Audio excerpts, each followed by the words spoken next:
Hi, everybody. My name is Sarita Lindaraco, and I'm here with Meredith Hart. I'm very excited, one of my longtime colleagues in Swarupa Yoga and also in Ayurveda. So we have the two disciplines, would you call it, or Mhm. paths or understandings that we've shared and continue to share for the past many years. I don't Yeah. know, 15, Yeah, 12 years, something something like like that. that. 12, Yeah. 13, 15. So Meredith is we're going to talk about one of the principles of Swarupa Yoga today as we're exploring them. I'm calling these Yoga Unplugged because it's where my colleagues and I are just bringing to our voice, bringing out our understanding of some of the very deep principles that are behind the teaching we do in the style of yoga we do, which is Swarupa Yoga.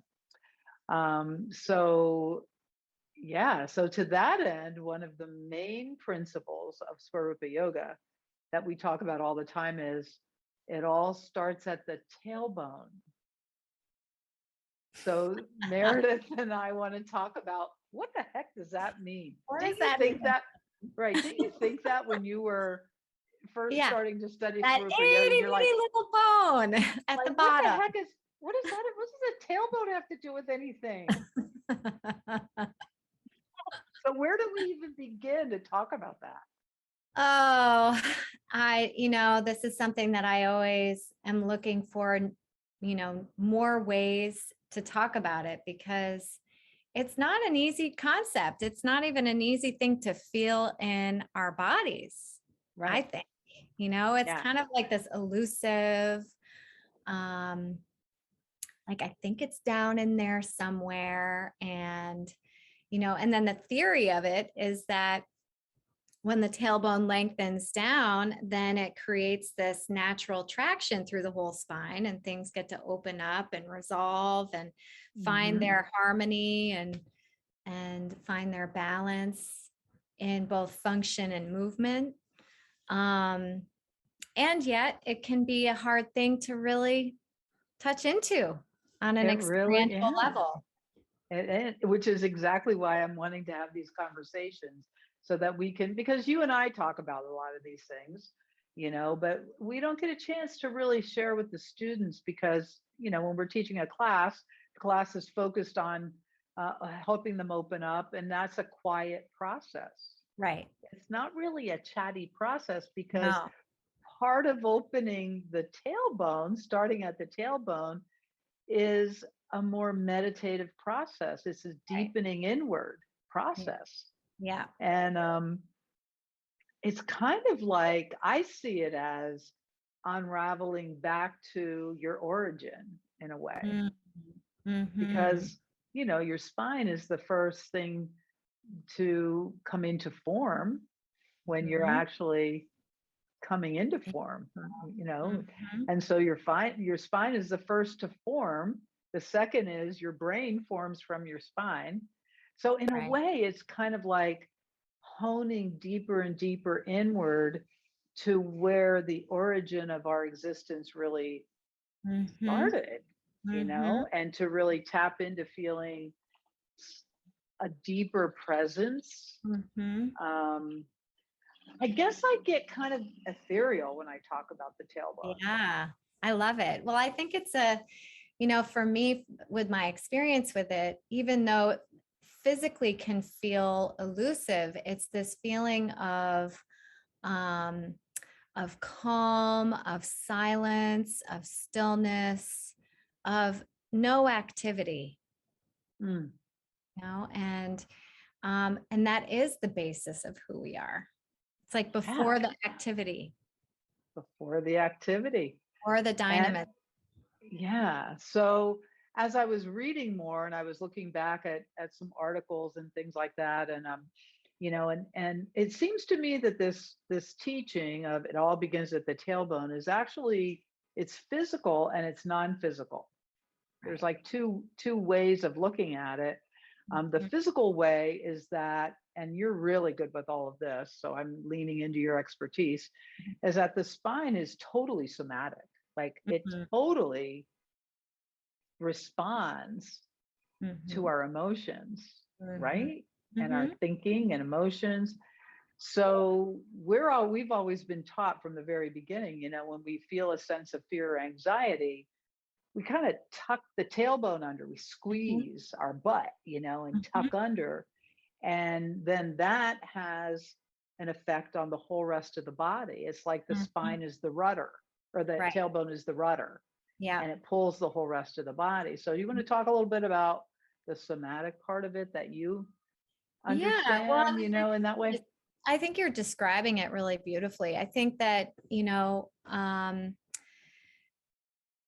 it's like the way I always describe it, it's like, what do dogs do when they're afraid? They tuck, and they kind of pull back and they get Yeah. contracted. And so it's not even really just about the tailbone tucking, but it's like, what's the rest of the body doing in response to that initial movement, right? Or Hmm. that initial tucking. And so, some of us, we may, you know, contract or retract in a way that the tailbone goes in and up over to the left, or in and up and over to the right. And, it just really, every single person is so incredibly individualized. And then how the rest of the body and the mind respond because of that tucking in whatever direction is also very unique and individualized.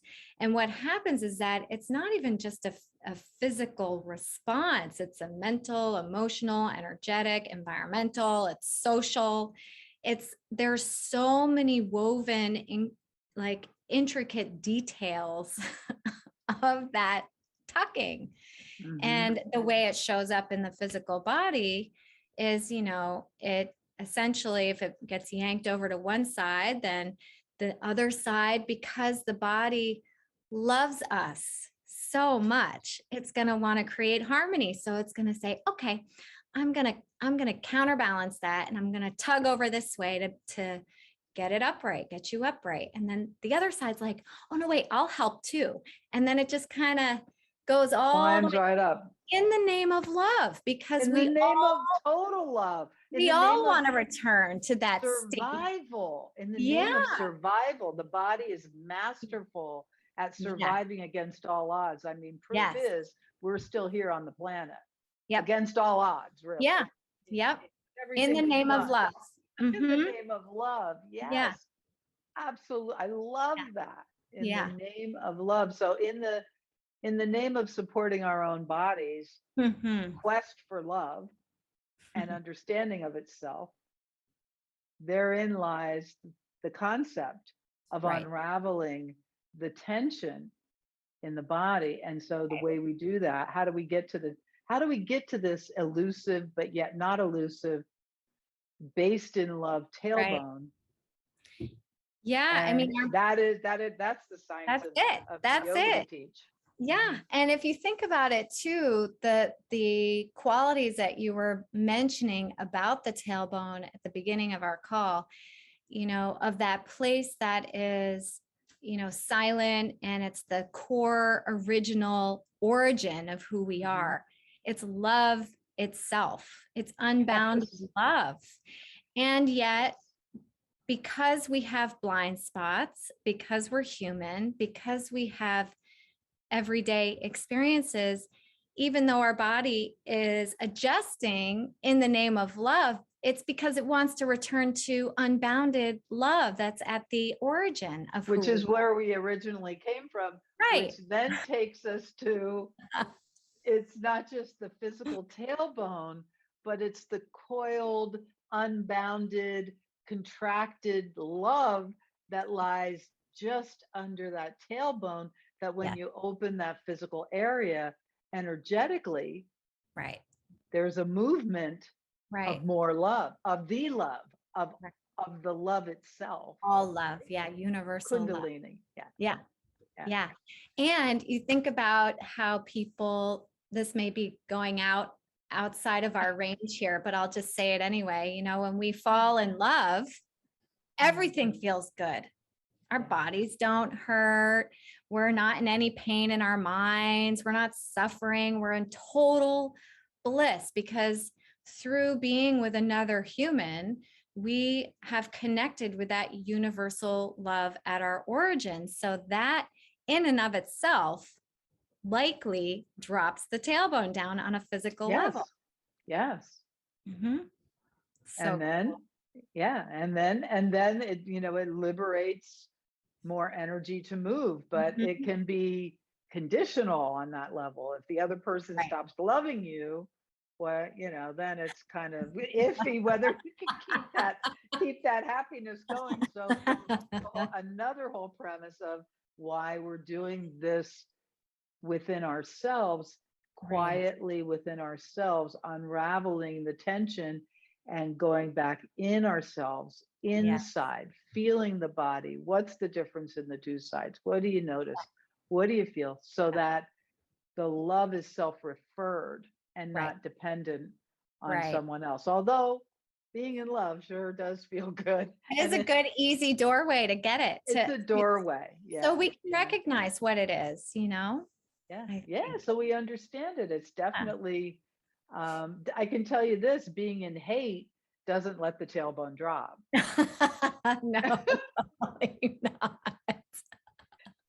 You know what I mean? So Yeah. like, so we're here Yeah. to love. We're Yeah. here to, that's why we're all here, right? I So know.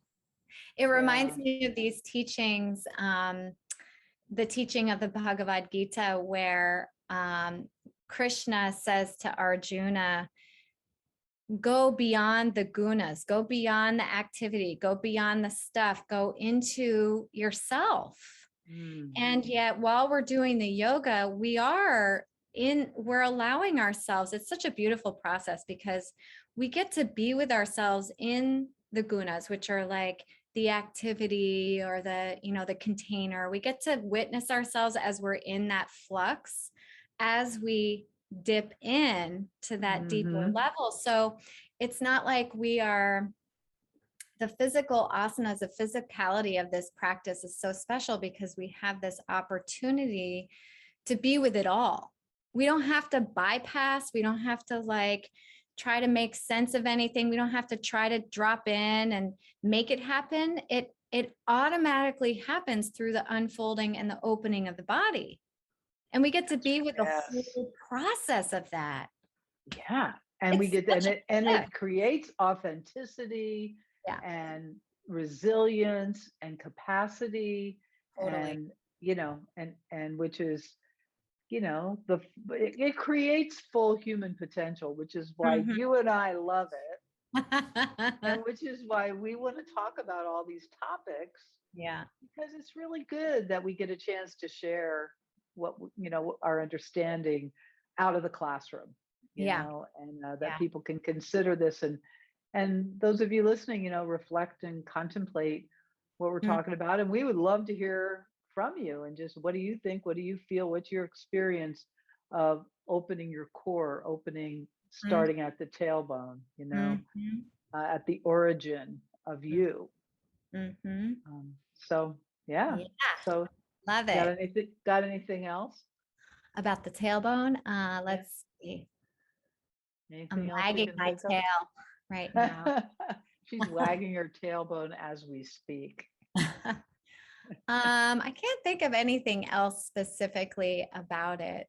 I do just want to say how we have this perspective that is incorrect about the bones of our body, and the tailbone is, because it's a bone, we put it into this frame that the bones are these hard ossified objects or structures within, but really there's all these nerve impulses and blood and lymph and intelligence Hmm. moving through, and they're actually quite pliable.